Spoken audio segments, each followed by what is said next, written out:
Hello and welcome to the big picture.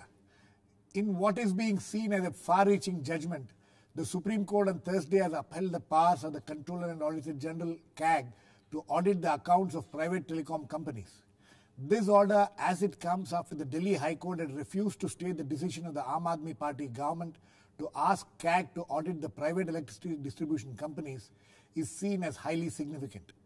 The Apex Court has held that government was bound to protect natural resources for enjoyment of the general public rather than permit their use for purely commercial purposes. This order, which came in the matter relating to spectrum, said that it is a scarce, finite and renewable natural resource. This judgment would therefore, it is felt, would apply to all natural resources, be it oil, gas or even coal. So what would be the impact of this judgment? How important is this judgment in the background of several controversies relating to natural resources and involving some of the biggest private companies and corporates? Would CAG audit of these companies result in better and more efficient utilization of these natural resources? We will discuss all this today with TNR Rao, former Secretary, Ministry of Petroleum and Natural Gas, Ajay Shankar, former Secretary, DIPP in the Ministry of Industries and Commerce, S. Anand, former Additional Deputy CAG, and Paranjoy Guha Thakurta, Senior Journalist and Economic Analyst. Welcome to all of you. Paranjoy, I would like to come to you first. How important is this judgment? Extremely important, extremely significant. I think over the last few years, we've seen a number of instances, whether it be telecommunication spectrum, whether it be coal, whether it be natural gas, natural resources which are supposed to belong to the people of this country. Are supposed to belong to the people of the country. This is what a number of judgments of the Supreme Court have clearly specified. Now the government, as the representative of the people of this country, have to be an impartial, fair, transparent custodian or trustee of these resources. When the government or other government agencies or authorities or regulatory bodies fail to act as an honest, fair, unbiased, transparent custodian of these resources, you have cases or blatant cases of corruption, misallocation of these finite, precious, scarce natural resources, non-renewable often, not necessarily all the time. Telecom spectrum is not a non-renewable, but coal, iron or gas are. And these have to be allotted and priced in a fair, transparent manner. And especially when there are public-private partnerships are involved. That means there are private parties, private contractors, private corporate entities who are engaged in extraction or mining and marketing and allocation of these natural resources. Under the circumstances, if this is indeed the case, when this doesn't happen, you have crony capitalism, you have nepotism, you have terrible cases of corruption. All the controversies which we have seen in the last few years. One small last point. The Controller and Auditor General in the past had in the past been criticized for, bolting the door after the horses had fled, right. The stable door, as they used to say. It's an old proverb. The Controller and Auditor General, in my opinion, in today's day and age, has to play a proactive role. It has to ensure that these resources are not misallocated, not mutualized.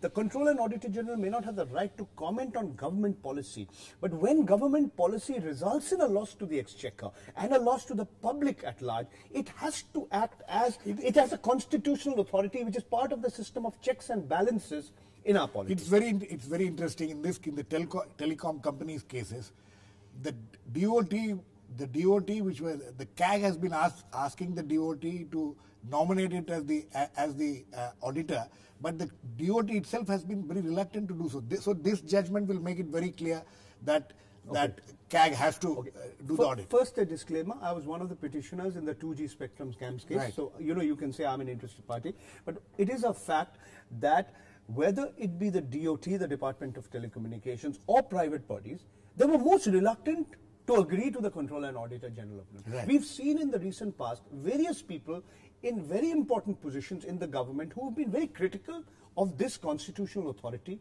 whose job it is to ensure that public finances are properly utilized, that public resources, that money that belongs to the people of this country is properly accounted for, that those who are in positions of power and authority do not abuse their discretionary powers. This judgment is a very significant judgment because it establishes the importance of the role of the Controller and Auditor General of India as the authority responsible for overseeing the manner in which public finances are and natural resources and public resources are utilized, allocated, priced, and so on and so forth, and valued. Yes. Mr. Chand, one of the things which is being said, which has been said in the past also, that why should CAG, do this kind of audit of private companies? But CAG has the wherewithal to do this kind of audit? He has. In fact, it's a big department, some 40,000-50,000 people working, and it is up to him to allocate work to his staff according to the priorities and requirements, and that is what he continues doing it. Now, one point which I would like to make is, right, it is entirely his prerogative to decide what audit, to what extent, in what manner, and when should he do. But there was a lot of reluctance, there was a lot of resistance on the part of these private companies to subject themselves to this kind of audit. What were the powers which the CAG has to ensure that it can go ahead and do it? See, now, of course, this judgment has come. Now it has the Supreme Court judgment behind it. But before that, what were the constraints? You have yourself answered my question. The very fact that they were reluctant shows that they were apprehensive. Right. That if this is entrusted to the Controller and Auditor General, something startling will come out, which will not be to our advantage. Right. And another thing I would like to submit here is that when we talk of audit of accounts by the Controller and Auditor General, we don't talk of only financial audit. We talk of 3 E's. 3 E's means economy, efficiency, and effectiveness. Right. Of the policies of the government. Not policies. Then what? Of the when you say economy. Economy, you see, resources are applied in the most economic manner. Okay. Without sacrificing efficiency. Right. And they are effective. Right. This is called 3 E's audit. Okay. Which is known as propriety audit. And Controller and Auditor General has the prerogative. We have seen in the past, whenever we have done the audit of, say, oil exploration companies, we have seen that the balance sheet is a toy which can be changed. Which can be played around with. So, it is his prerogative to find out where it has been played around, okay, and to what extent. Okay, Mr. Rao. Mr. Rao, this judgment will be applicable to, it is being sent to all natural resources. So if this is applicable to the petroleum and gas sector also, what will be the impact, what will be the implication? No, I think there is no doubt about it.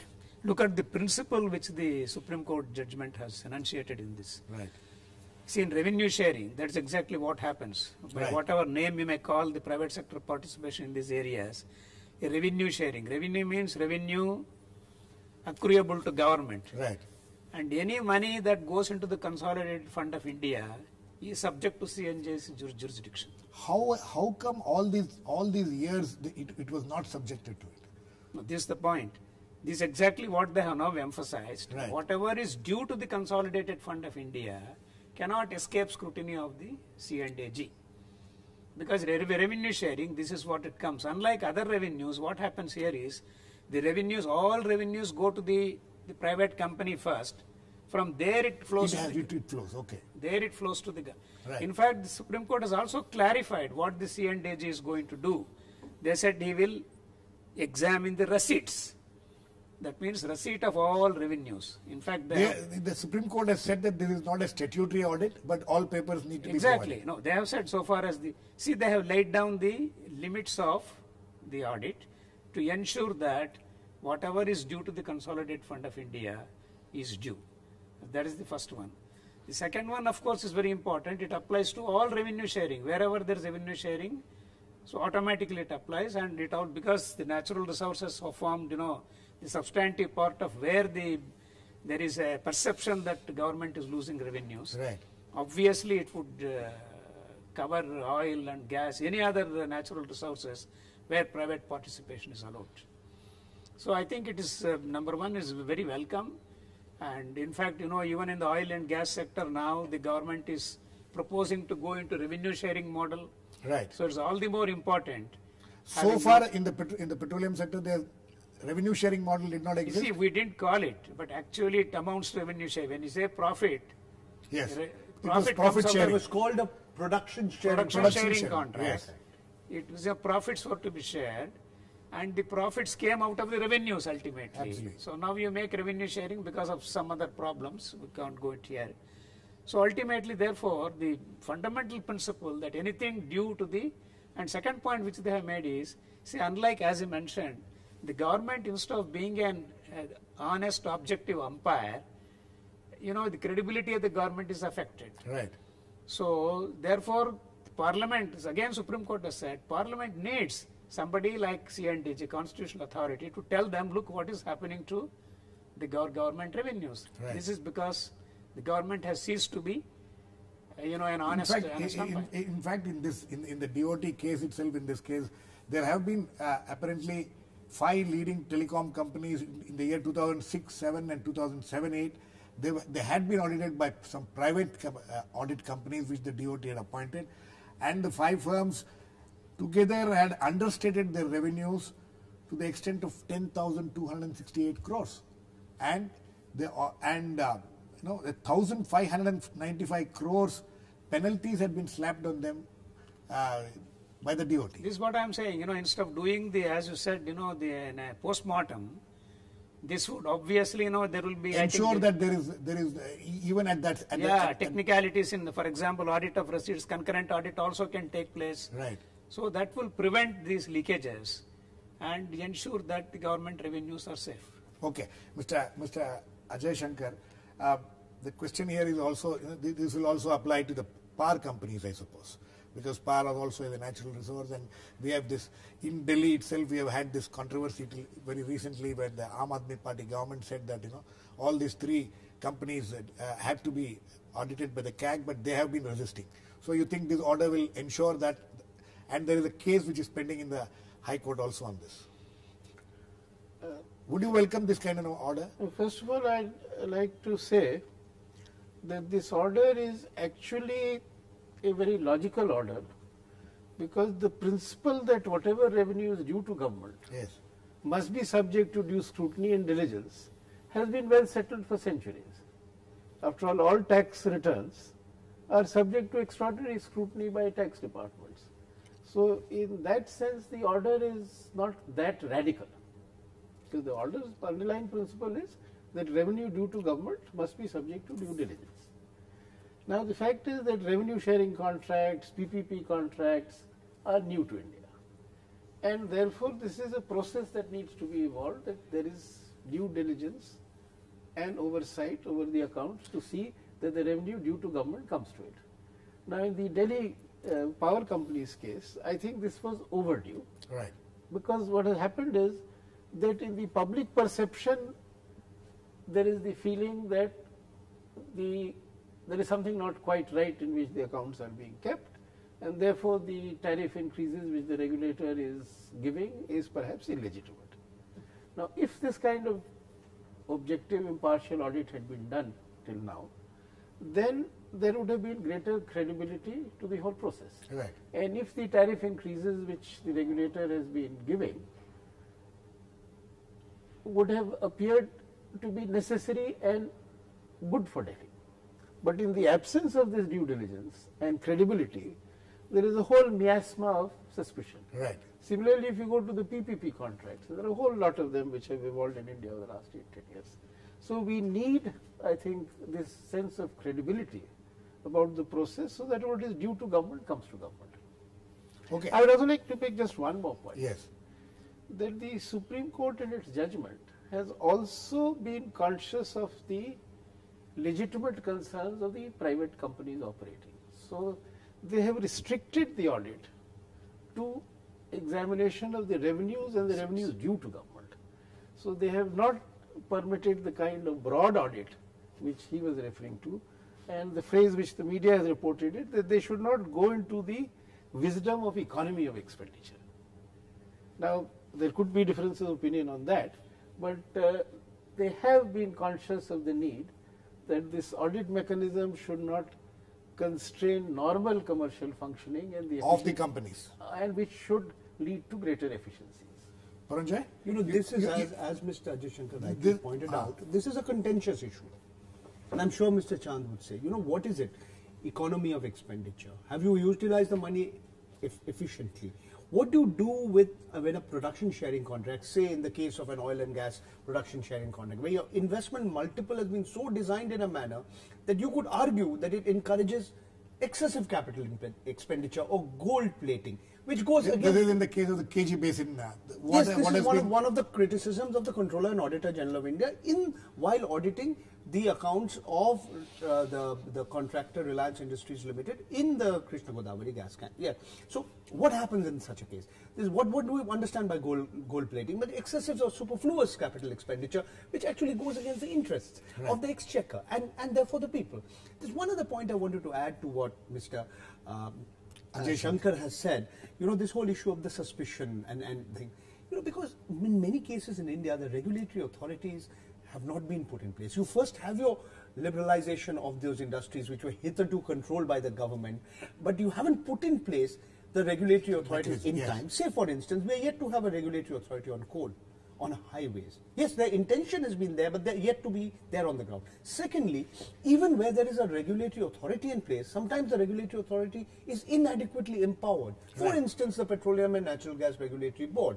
There's a third instance where these regulatory authorities are really headed by bureaucrats, usually loyal bureaucrats, who tend to be not exactly at arm's length distance from the government. So their independence and autonomy is often called into question. And finally, sir, the problem often happens is you have a reluctant regulator. A regulator who's reluctant to regulate. In all such circumstances, I do believe that the oversight of a constitutional authority like the CAG would do good for the country as a whole and the economy as a whole. And yes, the private players are reluctant. They would never like it. But in their enlightened long-term interest. In their own long-term. Yes, it's better to have a clear, transparent system where the rule of law prevails, and as Mr. Rao says, you can have concurrent auditing systems, so you don't do only a post-mortem. And I think this will be at the end good for healthy for the economy, healthy for investors of all kinds. But the private telecom companies have been quoted today as saying that it will mean additional burden on them. What does it mean? They're bound to crib. What is Mr. Rao? See, when they're saying that it will be an additional burden on us. I think let us understand the because scope this is regarding the telecom companies. I'm sure all other companies also will say the same thing. No, that will be a deductible expense, so it won't be a problem if there's an additional burden. May I make a point? Yeah. I'll come to let me You see, just even in the case of public sector, large public sector, we used to get a panel of chartered accountants approved by the C&AG and employ them for full regular audit. In addition to C&AG's audit. C&AG would choose what aspects he wants to audit. So it is countersigned and certified. So it's not as if that the C&AG is doing the full audit of the company. That's not the intention at all. That's why, as I also said, he also clarified, the contours of that audit have been laid down. So if they say there is some additional burden, yes, it will be we know that, and the company's law, it will be deductible expense. It won't be a problem. To that extent, government revenue will come down. So, actually, this kind of resistance is obviously because of what we have seen, as I pointed out earlier, the kind of understated revenue. See, the transparency. This is the point. What this will introduce is a better transparency, and people who do not want that much of transparency, generally they resist it. I mean, this is the simple problem. Right. The whole idea is to introduce some transparency. Mr. Chan. 2 points I would like to make. My name is not Chan, it is Sushil Chandra Anand. Okay. SC Anand. SC Anand, okay, sorry. Second point which I would like to make is, when we talk of revenue sharing, revenue arises out of what? Revenue arises out of investment. Right. Revenue arises out of costs. And the whole campus of accounts. He was mentioning about CAG's audit, that he appoints the auditor. auditor does the audit. I'd add to it, he not only appoints the auditor, he gives him directives How to go about it? how to go about it. So that is an additional tool in the hands of the Comptroller Auditor General, by which he can control. Okay. Mr. Shankar, so, there are cases which are now pending in the Supreme Court and High Courts on this matter. I want Paranjoy also to talk about this Gurdas Dasgupta's petition in the case of the Reliance and things like that. These cases which are about the Delhi High Court about Delhi government's order to. So you think that these cases now this order will have a direct impact on those cases? No, those cases will get decided on merits because the issues there are issues over and above the issue of audit of the revenues due to government, because the issues in the oil sector are a broad range of issues, including policy issues. That would only strengthen the, strengthen the position that courts can look into that. Yes. So the as I said in my earlier comments, that the court judgment is only confirming what has been practiced, well settled practice across the world. But why what did is it due take, to government? No, but why did it take such a long time? Why was there such No, resistance? it- Why didn't the government, in this particular case- Paranjoy was pointing in this out, particular case itself- was this also a case where in this the particular case- liberalization happened, there was no in this regulation? particular case itself, the process began by the government. The government got private companies to audit the accounts. The government came to the conclusion that No, that was one wing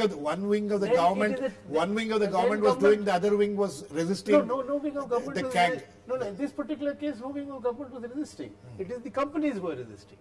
The government was the one which went through TRAI that this audit should be done, because the government came to the conclusion that there was some loss of revenue because the revenues were being underreported. But the bigger point is that I think the country as a whole needs a consensus, both between private players, civil society and the political leadership, that we need greater transparency and credibility in public-private partnership for us to get the full benefit of public-private Already partnership. there are And that process of transparency is emerging. No, So already it's there a are process which is moving in the right direction. No, Mr. Shankar, already there are observations by certain private, companies and their spokespersons that this kind of thing will lead to the private corporates, the companies not coming forward to participate in this kind of PPPs and things like that. You think such statements are going to take us anywhere?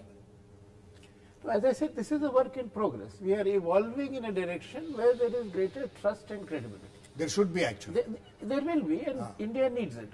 Because it is nobody's case that we don't want the private sector. Also, it cannot be anybody's case that they should not give government what it due. It is nobody's case that there should not be enough transparency.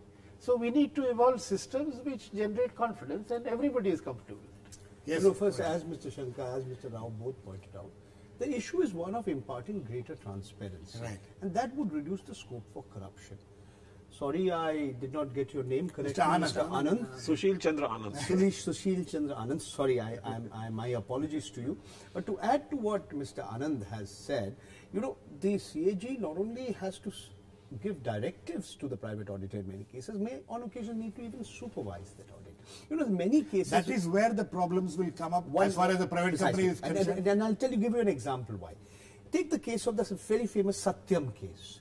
You had a reputed private auditor, one of the top in the world, Price Waterhouse, and it was found subsequently that the auditors had colluded with a corrupt management to cook up all those books of accounts. Right. So you need that oversight, that supervision, and that would impart greater transparency and therefore lead to less corruption.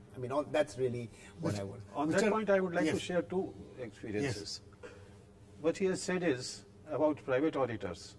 I worked on deputation to public sector also, and that is where many of the chartered accountants for my subsidiaries would come and give me a blank letterhead signed by him, make any certificate you want.